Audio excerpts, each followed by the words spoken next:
problem-solving abilities. These behaviors keep our whales active and engaged. SeaWorld's killer whales have inspired generations to care about our natural world. We're excited to share their story with you today. Killer whales are the ocean's top predator. They use cooperation and communication, not just size and strength, to take their place at the top of the ocean's food web. At the bottom are small animals, like krill. At the top, the apex predator, the killer whale.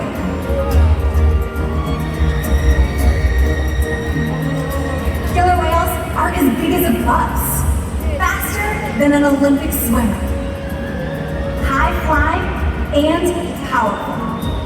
We're going to see all that today and more. These and other behaviors provide an environment full of enrichment. We spend days, weeks, months, and years building relationships with our whales. This creates trust, and that allows us to do some amazing things. For example, when you visit the doctor, you present your arm to draw blood, or step on the scale to see how much you weigh. It's much the same with our whales. Throughout today's experience, you'll see the killer whales moving together in unison. These synchronized behaviors help strengthen their social bonds and allows them to problem solve as a group. This is just another reason why they're known as the ocean's top predator. Their scientific name is Orcinus orca. Their common name is killer whale. Our 5 whales have their own personal names. We have Takara, Sakari, Kamea, and joining us right here tonight, we have Tuar and Kayuke. Kamea is our youngest whale at just 7 years old. Her mom, Takara, is our oldest whale at 30 years old. Takara is the matriarch of our whale pod, which means she is the leader. These whales trust us and take an active role in their health and well-being.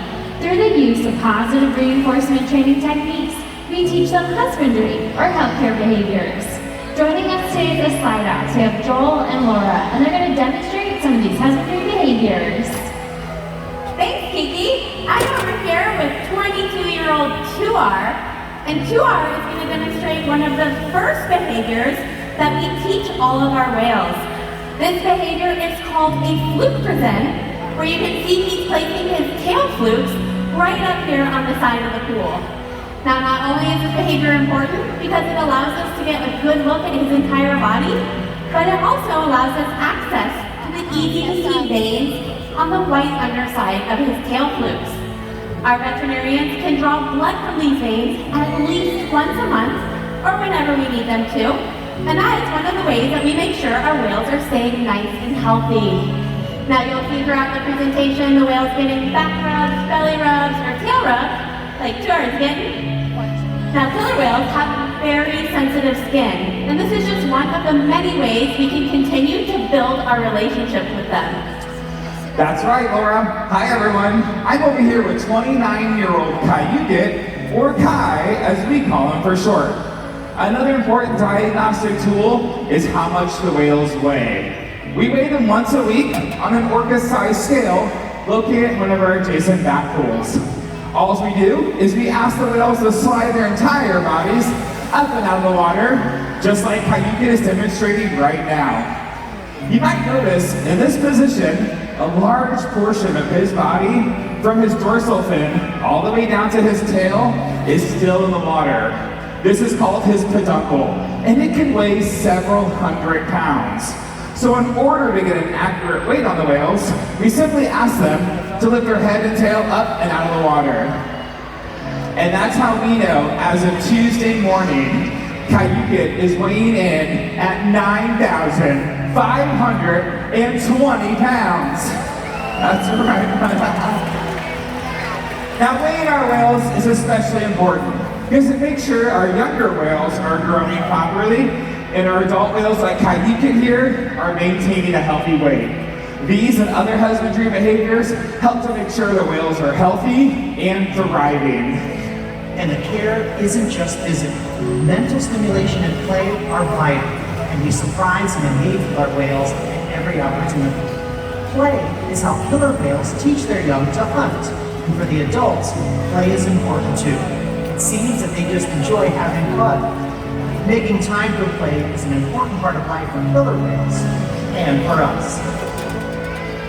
All right, everybody, I'm out here with my new friend Olivia from Fort Worth. Awesome. Now, Olivia, 2R and all of our whales learn through what's called observational learning or mimicry, which basically means they copy things that the other whales do. And here at SeaWorld, they copy what we do as trainers.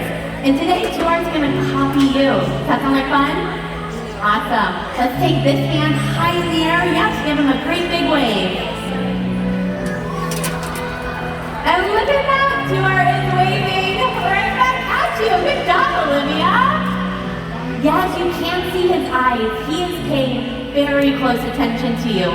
Killer whales actually have excellent eyesight, both above and below the surface of the water. In fact, we see them jumping out of the water to get a better look at their surroundings. You want to see if 2R can demonstrate that behavior? Okay, let's take that same hand, point right at 2R, and then throw it over your shoulder. Perfect. He's going to dive down to the bottom of this 40-foot deep pool, and he's going to use all of his power to jump up in the center. Here's 2R. Oh, wow, that was pretty impressive. Well, hey everyone, I'm over here on this side of the pool with my new friend Saul. Say hi to everyone, give the crowd a great big wave. Hello, say hi to everyone. Perfect. All right, we're going to talk a little bit more about how killer whales communicate. They do this in a variety of ways, like vocalizations out of their blowhole. Go ahead and show Kai that first hand signal, just like this. Perfect. Very nicely done. Those sounds are coming out of the blowhole on the top of his head. Now, sound actually travels about 4.5 times faster in the water than it does on air. So sometimes when whales jump out of the water, that sound can be heard for miles. We're going to demonstrate that with Kai. Do that second hand signal. Point like this and that way. Perfect. So we'll come get a little closer to the glass. Get a little closer so you can see him swim down to the bottom of the pool. Now you stay right there. Keep watching him. Don't lose sight of him. But if you do lose sight of him, he might be back in just a second.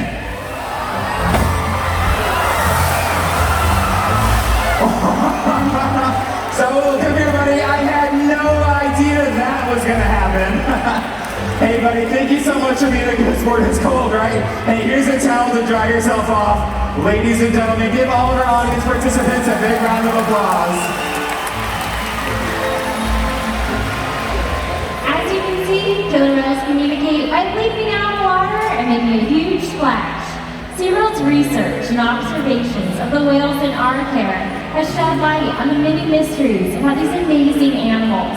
For example, we know the gestation period for a current killer whale is 17 months. That's information that's impossible to obtain from the wild. However, some information can only be gained from field observation. SeaWorld works with our partners, like the Norwegian Orca Survey, to further our knowledge. Killer whales are remarkable, powerful animals, and perhaps the best expression of that power is when they hunt. Killer whales stand apart. They have no natural predators, and just about any other ocean animal can be their dinner. Depending on where they live and their chosen prey, they've developed some epic hunting techniques. Off the coast of South America, killer whales will beach themselves, riding in on waves just long enough to catch prey. They'll also create waves that knock animals like penguins or seals from icebergs. Most importantly, they cooperate, communicate, and coordinate as a team. Here's footage of killer whales corralling a school of herring. A whale dips in and feeds, while the other whales keep the fish together with swipes of their tail fins. In the ocean, killer whales create waves to hunt. They use fluke slams to stun their prey, and they can even beach themselves completely out of the water. For the whales, it's a fun demonstration, but for you, it's time to get wet.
Depending where they live and the time of year, their prey can vary. Unfortunately, things like overfishing and pollution pose a serious threat to many populations of killer whales. Killer whales are impressive animals, and it's pretty obvious why they're the top predator in the ocean. That means killer whales are invincible, right? Wrong. Killer whales depend on a plentiful food source and a clean environment. They're completely dominant, yet completely dependent. When it comes down to it, killer whales are not the most powerful animal in the ocean.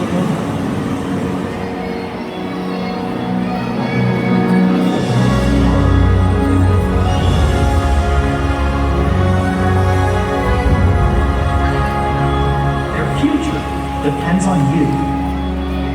Through your actions. Through the choices we all make. We hold the future of killer whales and the oceans in our hands. Killer whales continue to surprise and amaze us. They're the perfect ambassador of the ocean, limitless, connected, powerful, but still vulnerable.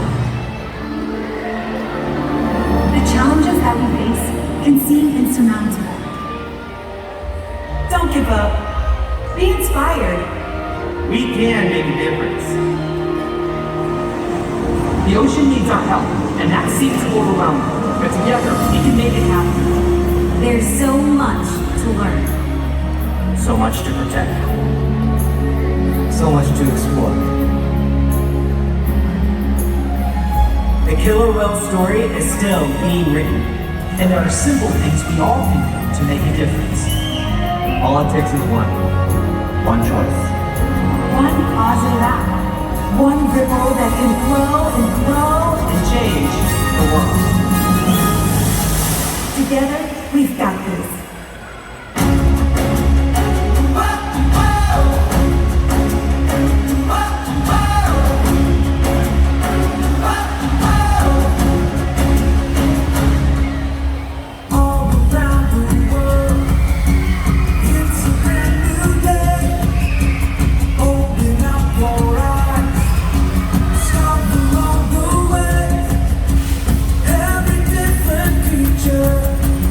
Beautiful.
inspired you and deepened your appreciation for killer whales just as they have for all of us. We'll continue to learn more about these amazing animals and hope that you will too. Thanks for being with us and enjoy the rest of your night. Good night, everyone.